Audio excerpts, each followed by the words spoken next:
From the National Newsroom of the Canadian Press, I'm Rob Westgate.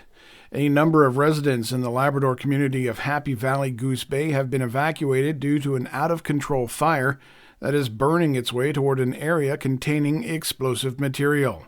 Mayor George Andrews says the fire broke out at several buildings on the north side of town, which is also home to a Canadian Armed Forces base.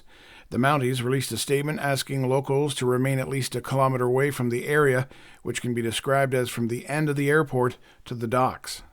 Federal officials in charge of a Winnipeg lab are pushing back against accusations of bureaucratic incompetence.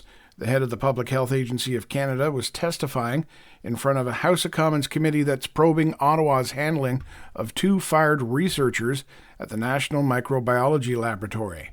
Heather Jeffrey told the participating MPs that officials acted as quickly as they could, given the information that was available.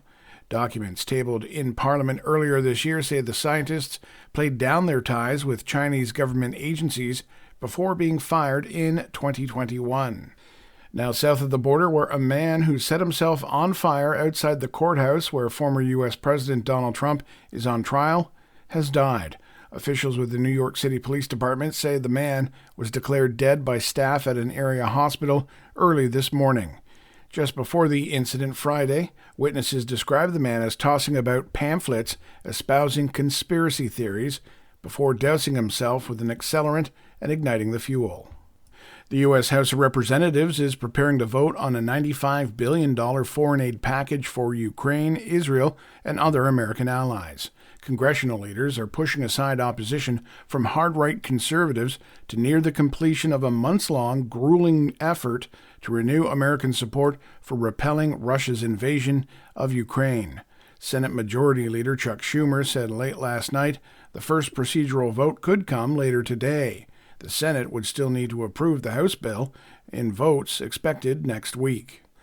And finally, today is Record Store Day. That's the day that celebrates independent retail music sellers in Canada and worldwide who have endured long after mega stores closed.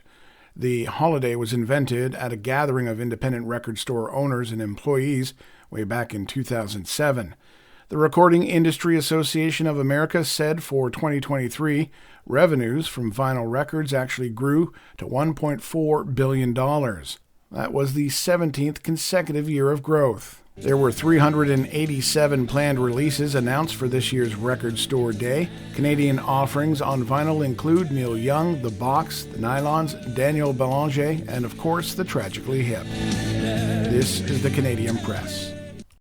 In sports, Justin Turner hit a solo homer and drove in another run with a single as the Toronto Blue Jays beat the San Diego Padres 5-1 for their fifth win in 6 games. Toronto reliever Bowden Francis picked up the win, allowing 1 hit and no runs over 2 innings. Elsewhere, Travis d'Arnaud hit a go-ahead grand slam in the 6th inning for a 3-homer game as the Atlanta Braves beat the Texas Rangers 8-3 for their 5th straight win.